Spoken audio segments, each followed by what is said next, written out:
Hello students, example number हम देखते हैं 23।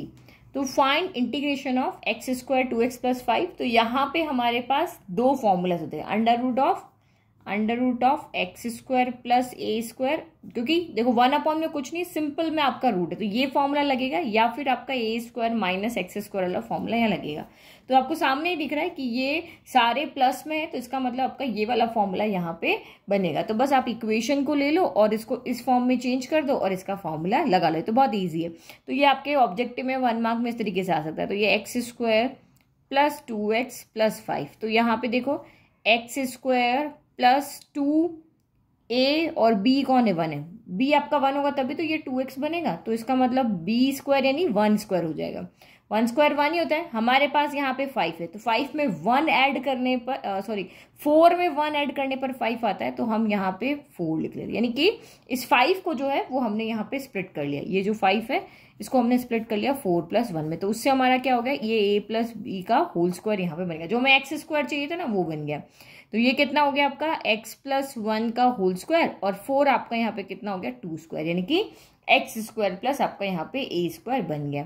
तो इसका मतलब हम यहाँ पे क्या लिखेंगे, इंटीग्रेशन ऑफ एक्स प्लस 1 का होल स्क्वायर प्लस आपका 2 स्क्वायर और ये आपका dx हो गया। तो डायरेक्ट तो हम इंटीग्रेट नहीं कर सकते हैं, तो अभी तक हमने किए हैं, वैसे भी कर सकते हैं, लेकिन क्योंकि बुक के अकॉर्डिंग अगर आप चलोगे तो यहाँ x की जगह पे यानी एक ही वेरिएबल होना चाहिए, तो इसीलिए हम यहाँ पे लेट कर लेते हैं।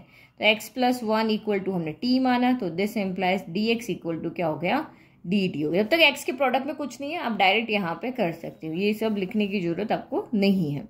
ठीक है, तो इसका फॉर्मूला क्या हो गया, इंटीग्रेशन x प्लस 1 यानी कि आपका t स्क्वायर प्लस 2 स्क्वायर और ये आपका dt हो गया। तो हमारे पास फॉर्मूला क्या होता है, तो फॉर्मूला पहले लिख लेते हैं।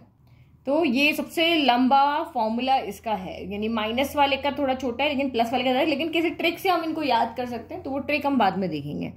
तो आप यहाँ पे देखो, ये आपका हो गया यहाँ पे 1/2, जो हमारा integration of t square plus 2 square है, तो वो कितना हो गया 1/2। एक्स की जगह हमारे पास टी है, तो ये टी हो गया under root of t square plus आपका ए स्क्वायर हो गया, फिर प्लस a स्क्वायर बाय 2 हो गया, फिर ये आपका लॉग हो गया modulus t plus in root of t square plus a square plus आपका c हो गया।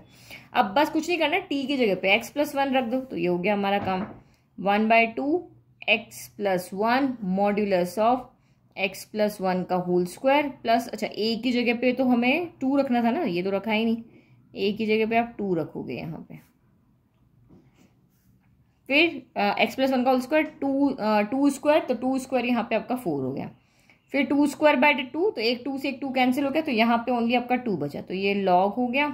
फिर t की जगह पे हमने रखना है x प्लस 1, फिर in root of t square plus 2 square यानी कि x प्लस 1 का होल स्क्वायर प्लस 4 प्लस आपका c हो गया। अब देखो x प्लस 1 का होल स्क्वायर प्लस आपका 4 हो गया, तो x प्लस 1 का होल स्क्वायर प्लस 4 ये, तो इसकी जगह पे हम वापस क्या लिख सकते हैं, डायरेक्ट लिख सकते हैं, इसको पूरा सॉल्व करने की जरूरत नहीं है।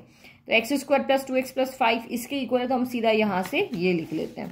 तो ये आपका हो जाएगा 1/2 x plus 1 under root of x square plus 2x plus 5 plus 2 log modulus x plus 1 in root of x square plus 2x plus 5, और ये लॉग है ना, यस ये आपका फाइनल आंसर हो गया। तो इस तरीके से हमें क्वेश्चन को सॉल्व करना है। फॉर्मूला बहुत इजी है, इजी ट्रिक से आप याद कर सकते हो। ये चीज़ हम नेक्स्ट वीडियो में देखेंगे। Thank you.